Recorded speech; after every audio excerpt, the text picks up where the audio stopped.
And for those of you who have been asking questions as to what you can possibly do with economic history out there, he is an answer. He's a moving answer. He's a living answer to that. So we're going to invite him to come and give us a presentation for the next 25 minutes, after which we will have a discussion. So if you've got small little questions you want to ask, please jot them down. Then at the end of his presentation, I'll give you an opportunity to ask and to interact with him. Let me invite to you Mr. Depos Muchena. Let's put our hands together as he comes forward.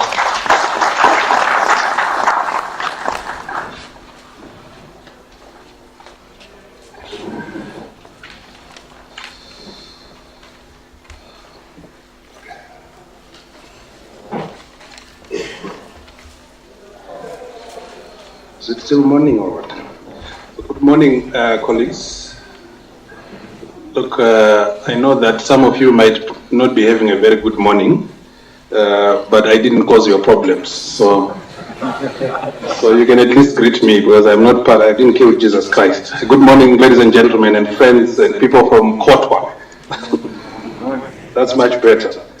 Okay, so I'm Tupros Muchena, and I'm very pleased to be here today. In fact, very privileged to be here, because this is the place that turned me into who I am as a university, and the department that gave me an identity, it gave me focus, it gave me a sense of a thick skin, but it also gave me skills to live in this world. So I'm very pleased to be here, and in the next couple of minutes I will try to share a few things as an alumni, what I've gone through, what I experienced, and some of the things I would recommend we should all be doing.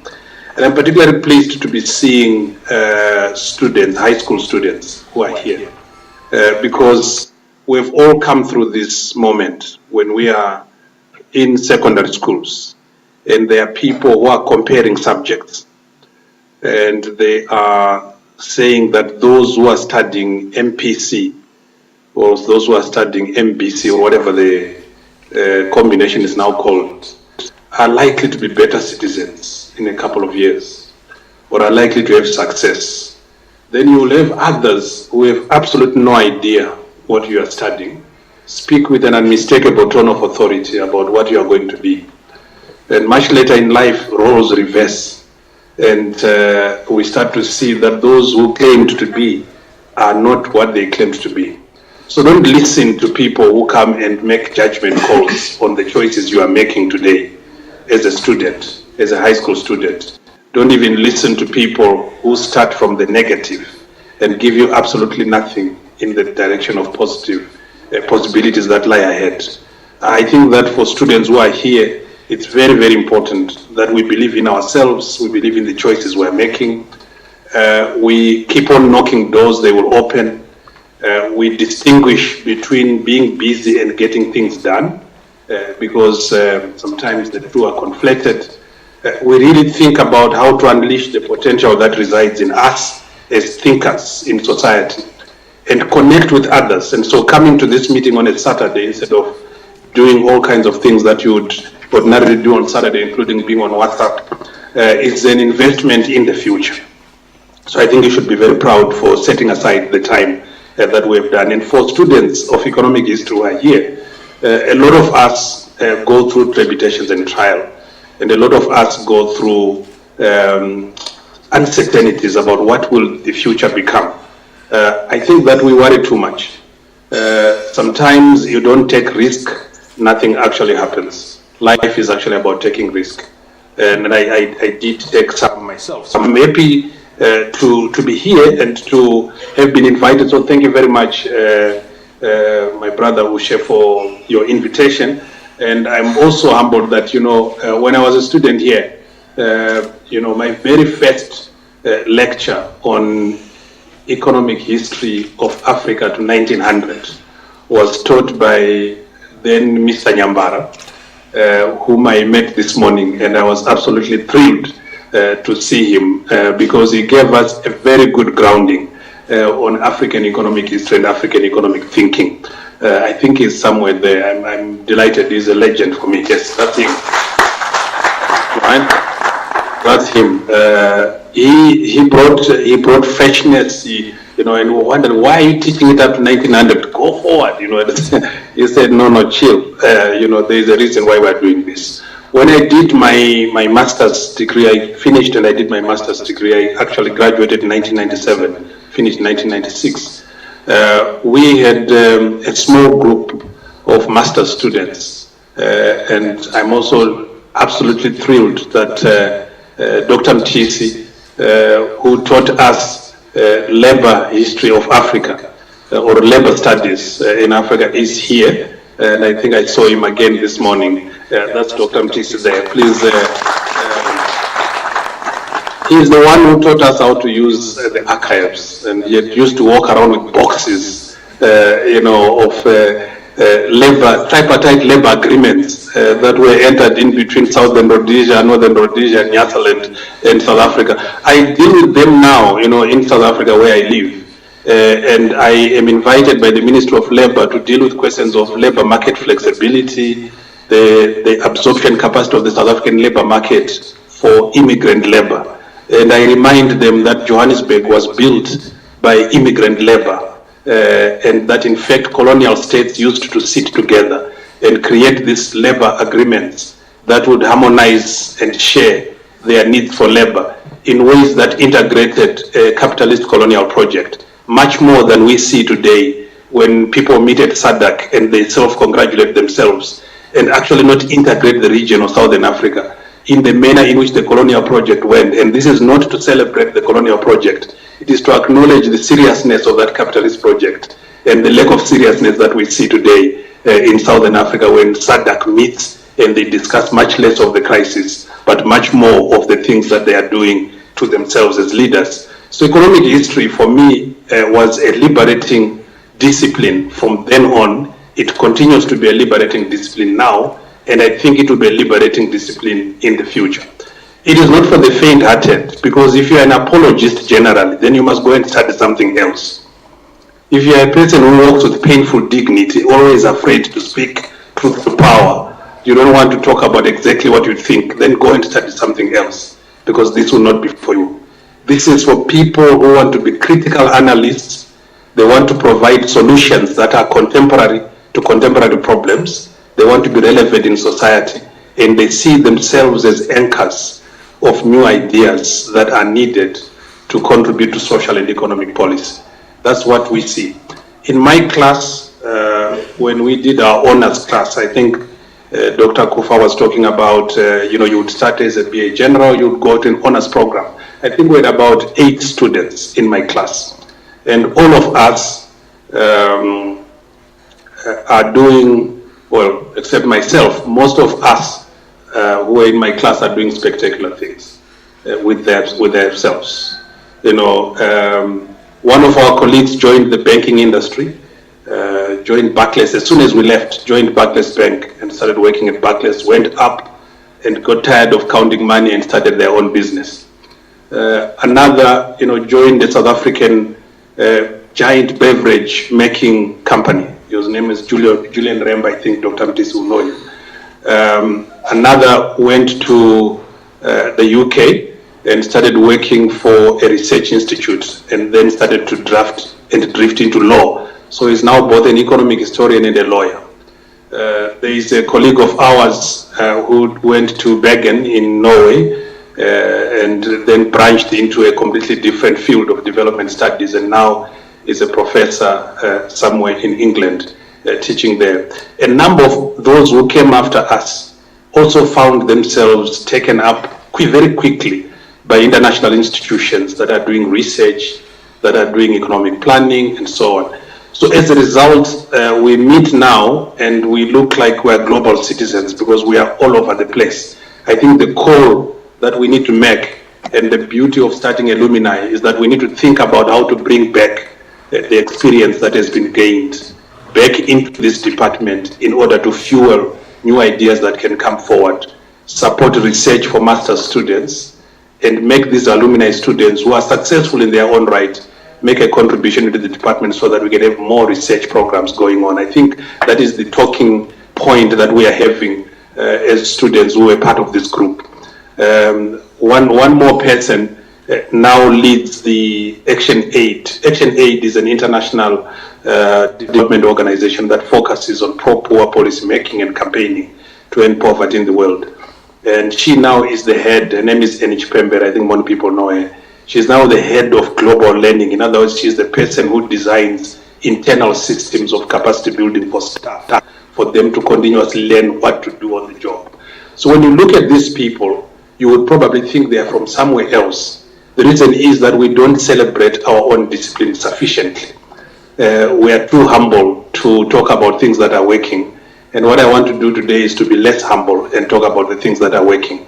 So that maybe, and just maybe before you leave, you might think that the choice you made is correct, and those that are wearing green jackets can easily come and join the department. Today marks 10 years. In fact, 25 September marked 10 years of the global financial crisis, which hit the world at that time. And the global financial crisis was caused essentially by a failed economic model that relied on speculation rather than genuine economic planning, but speculation in economic instruments that are usually found in stock markets, derivatives, and so on. And the collapse of banks was because the banking model that had been adopted at the time was just about making more money rather than actually investing in people's lives. And that crisis hit the entire global economy, from the US spread to Europe as a financial crisis, to Africa, because we are poorly integrated into the global economy. We experienced it as an economic crisis rather than a financial crisis because we have two small banks that are actually mal-integrated rather than integrated in the global economy. So with an economic crisis, economies such as South Africa, Kenya, Ghana, Nigeria lost a lot of jobs as a result of that crisis. And when we look back at 10 years, why economists could not predict that there would be a crisis? That has been the question 10 years going on. The answer simply is that economics as a discipline is terrible at predicting anything. And whereas if you would go through economic history, where you study the history of economies, you would be able to know that in 1930, there was an overtrading of shares that collapsed in value and a Great Depression took place. You would know from a planning perspective that you must do things that safeguard the economy against another crisis. So the disintegration of economic planning by overly investing in one discipline creates a problem for our economies across the continent. So it is really important that in Zimbabwe today, you as students or graduates or thinkers who have a grounding and a training in economics is to find yourselves in the policy making space, because the contribution you can make is much more significant than just macroeconomic modeling. We need to understand where we are coming from in order to appreciate where we are going. I can see now when I landed at the airport, I tried to buy a SIM card and airtime with an American dollar, and I was given a funny looking currency, and I rejected it outright because I knew I would not use it anywhere. And we engaged with this vendor in a fascinating conversation about money supply growth, and I was fascinated by the knowledge that is out there that we are not mopping into planning. So government wake up, they announce policies, and those policies don't connect with lived experiences of people. And the reason why that is happening is that economic historians are quiet. They are not making the contribution to link the lived experience of the past and where we are going in the future. So the challenge I'm making first is that to be relevant, which is the theme that we're talking about, we need to be present in the economic debate. So this idea of starting an initiative in a club, I think those who are students must join, because constantly, if you're not debating, you lose the possibility of linking up with networks that you need to be linking up with, and you also lose the possibility of seeking opportunity and grabbing opportunity when it comes. So don't just stay, don't just sit and say, you know what, I'm only studying my 4 courses and 4 modules and I'm doing my dissertation. Do something else to augment what you are studying, because it does really help. I raise the economic crisis because I'm raising it because it is an invitation today for economic historians to now take over this whole area of economic planning. We need to take over this whole area of economic planning. I shared a tweet from the governor of the Reserve Bank with the chair of the Department of Economic History, I think 3 or so weeks ago. And the governor of the Reserve Bank of South Africa was lamenting that he was wondering why South African universities are no longer teaching economic history, because he was finding less and less helpful people in the central bank, because they could not tell him about contemporary challenges and locate them in the past in order to learn from the past to rebuild a future. It became a tweet that generated conversations with alumni from South Africa, but also alumni from Zimbabwe who studied economic history. And we started to think that if a central bank governor of one of the largest banks in South Africa or in Africa is talking about this, there's something that we should be doing to reignite the torch and the energy of economic history as a science, but also economic history as an art. I want to raise the question that is obviously on many people's minds, when you are studying. Okay, I can get this. If I study, what then do I do? Are you dealing with that question, students of economic history in the room? How many people are thinking, where do I work next year in this room? Oh no, there's no problem. Good. Are you sure? I can give you a second chance. How many people are anxious? What will I do?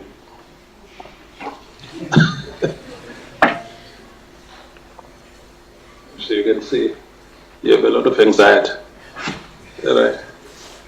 I went to a medical school and I was talking at a medical school, and I also asked the same question, how many people are anxious that they will not get a job next year? And a number of people raised their hands, in fact 3/4. There is a general crisis in Zimbabwe, in Africa, of what I call the triple burden of unemployment, of poverty, of inequality. But I think worrying about it now makes you have less grades. I think you need to focus on passing. You do first things first. So you get a good grade, because when you apply for a job next year, people are going to be looking at what you got rather than what you want to do. Are we together? If you are going to get a 3rd-class degree, you will also get a 3rd-class job. So I think focus on first things first. Let's focus on getting past. But let me tell you, we want to have a conversation with the Department of Economic History to start a program that will generate opportunities for internship. Because today, getting anything done, you need to learn from others. When I was doing research as a student, I went to the Financial Gazette and I spoke with someone called Trevor Ncube. Trevor Ncube was then the editor of the Financial Gazette, and he had been a student of economic history. So I went to see him. It was difficult to see him. After the 3rd week of trying, I finally saw him. And I just wanted somebody to talk to who could renew my faith in what I was doing. And he told me that I was on the right path. I thought he was going to come today because he had indicated to me that he would come. He had told me that we are on the right path. So part of what we need to do to transit from student to a working life is to identify mentors. Have a mentor that you talk to who is not just your lecturer. Our lecturers are mentors every day, but also go out and look for a mentor who is going to offer a bridge that says, when you are done, this is what we can do. The research community is waiting and looking for students of economic history. The research community is looking for students of economic history. And I say this because after the monetary policies that confused a lot of us and the fiscal policy that confused a lot of us last week, there is another one that's going to confuse us. It's called the industrial policy that's coming. And these things are coming in shots. They're not coming together. And part of what we need is to intercede. And so the research community in all manner of institutions is looking for people who can look at the past and point to problems that happen in order to seek in the future. the cholera outbreak that we have today in Zimbabwe, especially in the southwestern suburbs, happens not just because people don't want to wash their hands and the other things that we focus on, but the infrastructure of our health system is collapsing because it was designed for a very few people. It's carrying a lot. So a discussion between historians, planners, economic historians, and engineers needs to happen, because I don't know whether you know, we use a Public Health Act that was enacted in 1924. So the epidemics of 1924, when President Mugabe was 3 years old, is what we are using to determine what we do with the national health system today. So I hope that among the master's students, there's somebody who is looking at this question of the evolution of public health delivery in Zimbabwe, looking at policy, legislation, and so on. When we start talking about industrial policy, which will be coming out very soon, I don't think that economic historians will be consulted in that. Yet in everything that we do in economic history of Zimbabwe, Latin America, West Africa, and so on, we deal with questions of industrialization and urbanization. Not being consulted means we are creating deficit in policy making. So that's why I say the research community is one of the entry points, not just for one area of the economy, but for multiple areas of the economy. We just need to be bold.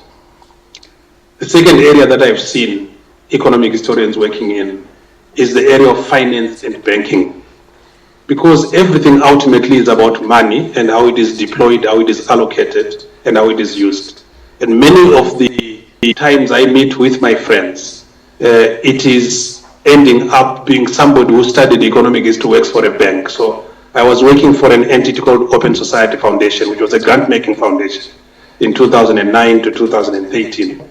And we were running a budget for grant-making of about 100 million US dollars. And there was a bank that was really giving us trouble in South Africa called Nedbank. So we wanted to close our account. So we said notice that we're going to close our account. And so the bank hierarchy asked for a meeting. And when we went there for the meeting, I discovered that the manager of the finance manager or chief finance director was some guy called Shumba. So we were at tea break and giving each other business cards. I discovered I was about to take money from a Shumba who had studied economic history somewhere in South Africa. So we ended up not cancelling the deal because I would have staffed the Zimbabwean. So we stayed, we kept the money in that bank. But he had studied economic history as well. And he was the chief finance director of a bank in South Africa. So the opportunities are available to work in business, to work in finance, to work in research, to work in the diplomatic community, to work in the United Nations. Today we are dealing with questions of global sustainable development goals. We are dealing with questions of extractive industries. We are dealing with questions of inequality. These are subjects that I have seen now in the current program are now in the program of economic history, which means it is actually more relevant now than probably at a time that we were here. Because we all know that one of the things that we are hearing in Zimbabwe being talked about is that we want to be, the vision now, we want to be a middle-income economy by 2030. Now, as economic historians, we must problematize that. Because around Southern Africa, we have a lot of these so-called middle-income economies. South Africa being one, Botswana is another, Swaziland is another, Namibia is another. Then there is a group of countries that are declaring themselves middle-income countries like Angola and Zambia and so on. What you see in these middle-income countries are three major contradictions. One is that they are rich in natural resources, but they are poor in human development. So there is no match between the natural resource wealth. Everyone says we are a rich country. We are rich in terms of things in the soil, but not things in the pocket. So middle-income countries have not dealt with the question of transferring the process of growth into human development.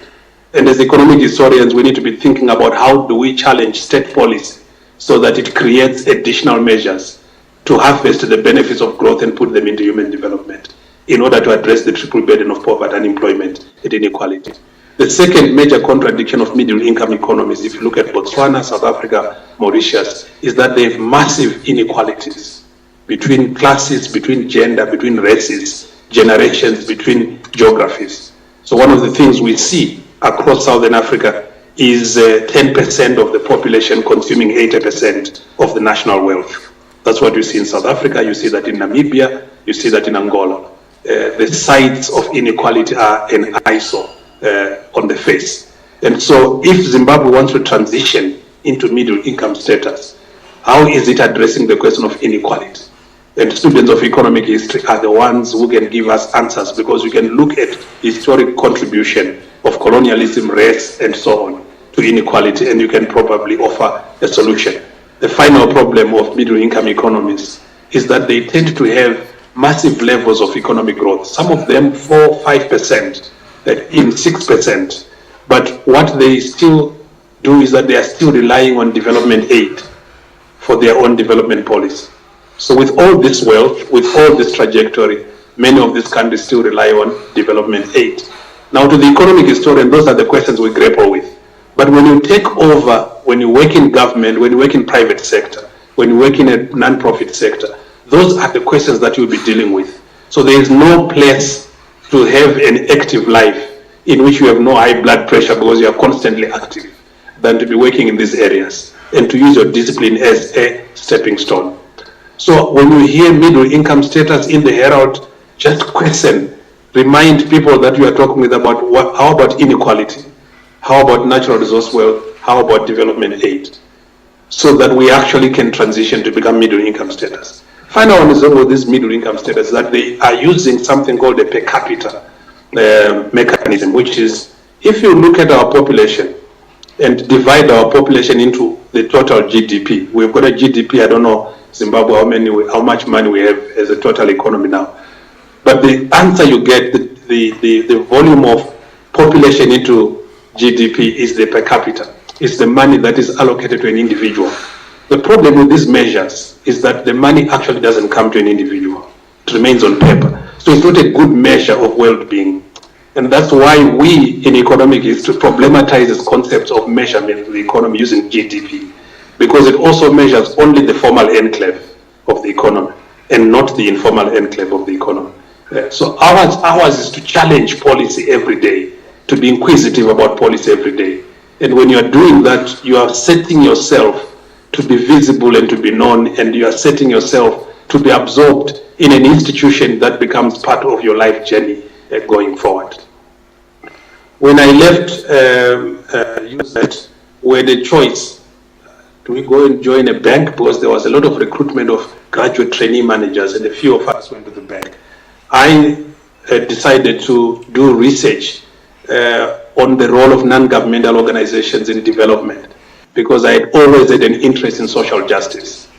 And as a result of that research, the entity I was researching on ended up saying, come and work with us, because no one had produced any kind of material about their own contribution. So I ended up there at the Zimbabwe Council of Churches. And I did 3 years there and joined what was then huge step, went into the United States Agency for International Development. And when I got there, part of the benefit I had in understanding how the American system works, especially its aid architecture, and how the executive arm of government works and how the legislative process works, was because inside the Economic History Department was a course called Economic History of North America.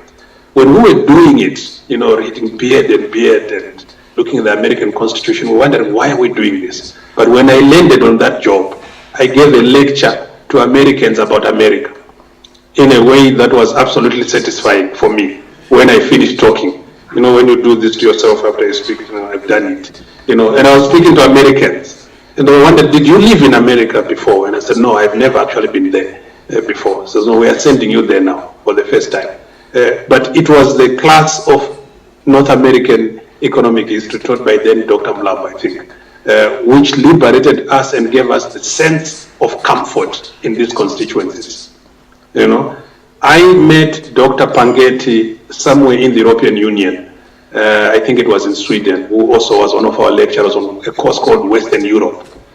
And we were discussing about what was called the EU Common Agricultural Policy and its policy of giving subsidies to European farmers, and then have a problem when it comes to trade with African countries in what is called the ACP EU Lome Convention. Now it's Cotonou Convention. It's a trade agreement between the blocs. And when we were talking, Dr. Pangetti was the chair of that discussion. I was a presenter with a lot of experienced people. I was just a former student. But it was also very easy to have a conversation in that environment because we had studied in Europe left, right, and center. And I was feeling like a European in that conversation, right? And now I work in an environment where I'm leading a group of researchers and campaigners and communication people, journalists and so on, who do human rights work in Southern Africa. We had a module here called Economic History of Southern Africa, where we studied each country one after the other, and you'll be in Namibia and you'll be telling them about their economic policy from colonialism to now. And they are wondering, did you live in Namibia? Are you Namibian? And they say, you can't hear this heavy accent, I'm not Namibian. So what I'm trying to say is that if you want to be a global citizen, you just don't become a global citizen. You come as a national citizen, you grow up, you become regional, you become global. But the comfort which you get as you move out into the world is informed by what you studied and how you studied. It is informed by the interdisciplinary nature or the multidisciplinary nature of economic history as a subject. Because problems in the world don't happen each on their own. They happen intersectionally. One of our alumni is now a gender commissioner, or a commissioner on the Gender Commission, and is studying gender and development. What you would have experienced as women in history or women in economic history, you specialize into gender and development. What you will have experienced as state intervention in agriculture, you specialize into state policy and you become an expert on states. We've done a book now on developmental states as part of the debate that came out when the economic crisis happened. So I'm just saying these trajectories, my own journey, my own story, is a story where I look back and I say I'm very grateful to the people who shaped my own life, and I'm able to make contributions as a global citizen, as a regional citizen, but hopefully I'll start to make a contribution inside the country where I was born, where I grew up. And I hope that if there is any question about what to do, what not to do, if any one of you has a question, then I'll be able to answer. I hope that this small story makes sense to you. To those who are here, who are alumni, those who have finished, which is my concluding remarks, those who have been given the opportunity to learn the discipline, I propose that we play a more active role. And I want to make 3 recommendations to those of us like myself. The first one is, I think we need to, when I was talking to Dr. Ushe when he was putting this together, it was a bit of a struggle, but I think we're happy that we're here. That we need to think about small donation, a small fund, as long as it is a fund for the Economic History Department and not for the entire university. A small fund in which some of us can start to put some $10 every month as a way of building some reserve. So that, because this idea of having it on an annual basis is very important. So I'm really challenging my colleagues, and I've been talking with them. I spoke with George Karekwawanan, and he says he couldn't be here. I spoke with Geshe Mutsatsa, who is now earning in pounds. So I said with some pounds, he can give us a little bit some more. And I spoke with a few others, maybe it's Chungono. I think we need to be organized, and make a contribution to supporting research in economic history. I also think that we need to make a contribution to supporting publications. If possibly, we can start a journal.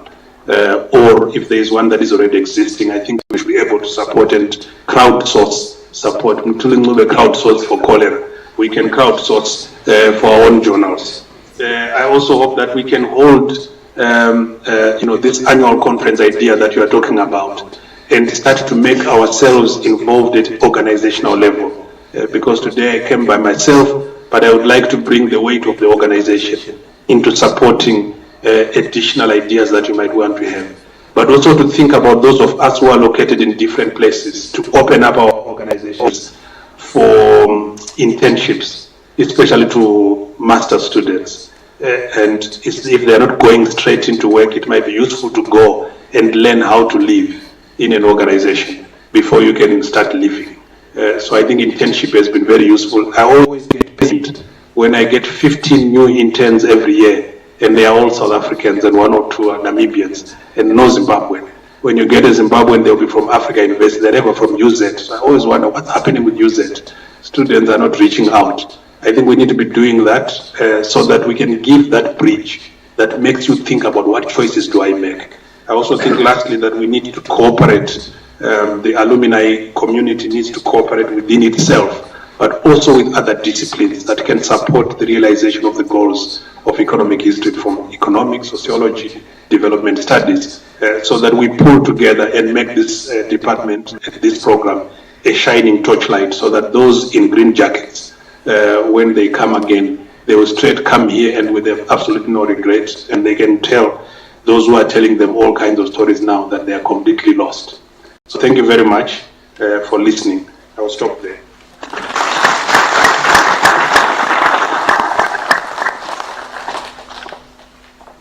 Thank you very much, Mr. Mchena.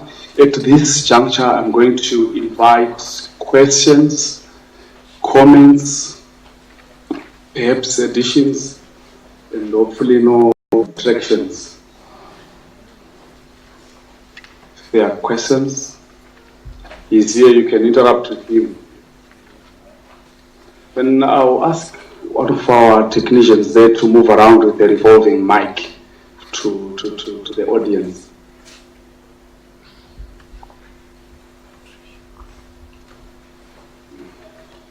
Any questions? You can just show by raising your hands. Anything you may want to ask or to seek further clarification. I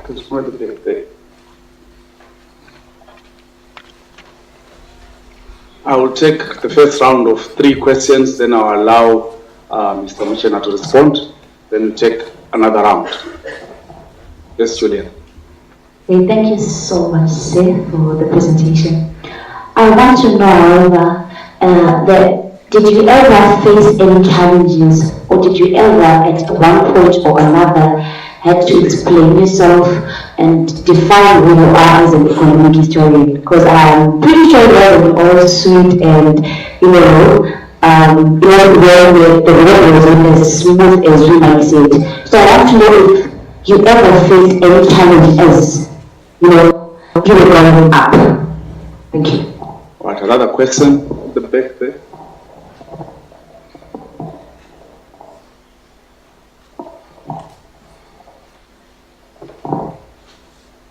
Thank you. Mr. Mchena, I just wanted to find out, you come from the generation of the UZ alumni, when I think, academic freedom was at the peak, and things have changed. And listening to you talk about how economic historians need to make interventions in what is happening in the country and in our economy and so on. Do you reckon that there are enough safety nets for the students to be able to make, those interventions, be able to scrutinize, interrogate, criticize the system? I mean, if you see an entire professor making an economic trajectory for the nation, and within a few days, they are already making changes to it, I think there are serious problems. But the question that I'm just trying to ask is, do you reckon that is the University of Zimbabwe, the context in which students can freely express their opinions about what is happening within the institution, but also within the nation at large? All right. Before you, would you just quickly introduce yourself? My name is Patrick Mija. I'm a student in the Department of English, but I had the honor of working with Mr. Mchena a few years ago when I was with the Evangelical Fellowship of Zimbabwe. Okay, one last question, but perhaps before I allow the question to come, the first speaker I'll introduce here, it's Miss Julian Mangawa. She's a 3rd-year honor student in the Department of Economic History. Can we have the 3rd question before we allow him to respond?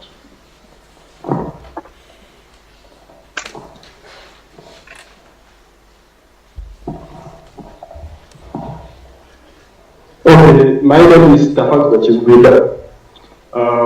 I'm a former student of Great Zimbabwe University, and I studied economic history there. My question is on, especially on the issue of being relevant to the economic development of our country. We have ideas, but we have no power. So I was suggesting that is it possible for us to invite those who have power to be part of us when we are discussing economic issues? That's all I have. All right. Thank you very much. We will allow Mr. Mchena to respond to the 3 questions before we take another round. I was smiling when you were talking about power and so on, because to complete that sentence, which I think you were editing for some reason, I don't know why, you say that those who have no ideas have power, and those who have power have no ideas. And that's a challenge of the continent, right? And the university is a site of knowledge construction. It's the chairman said it's a laboratory. He used economic history as a laboratory. We have to bridge the gap of national conversation between those who have power and those who do not have power. And I think those who have power have ideas of their own, but those ideas might have been tested somewhere else and have not worked. So our role, who are studying world economy at large, is to bring those ideas that have worked or not worked into the attention of policymakers, so that we don't reduce ourselves into abstract recipients of policies that we are not party to. So that calls for organizing. Now, there are limits of organizing when you are a student, but probably, when we're talking about the Institute for New Economic Thinking, I mean the Rethinking Economics platform is a platform where we need to continue with what was in the lecture room in a contemporary stage, because it allows us, using that platform, to be heard. I don't know when last those who have asked questions wrote an op-ed piece into a newspaper. I don't know when last you wrote an opinion page other than an assignment to the lecturer. So we are not going to influence things if we are not acting. So we need to start taking action intellectually. You are intellectuals. Our role is to debate. Our role is to reflect. We might not change a number of things that are beyond our means, but we certainly can change how we think, because there will come a time when you will have an opportunity to sit on some role. And if you have not been part of a tradition of radical economic thinking, you kind of repackage old ideas and present them as new. So the idea of power without ideas and ideas with power, without power, can only be bridged by conversation. And I think we owe it to ourselves to participate in the national debate. We should have a seminar that is reflecting on the monetary policy that was introduced yesterday. And we should be able to invite who we can ever invite to be able to interact with us. So I can only say that, yes, contexts are changed, but you definitely have to take a go at engaging those who have power. Academics and intellectual class speak truth to power all the time. There will be some occupational hazards, but so where don't you have occupational hazard? We have to take this on and make a contribution to the economic debate. Otherwise, we ourselves are the ones who will suffer from the consequence of decisions. But my point is really about understanding where to participate and appreciating that we actually can make a difference if we are organized and target properly.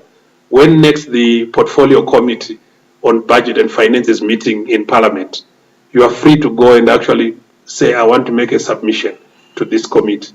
We as students of economic history want to talk to you about what we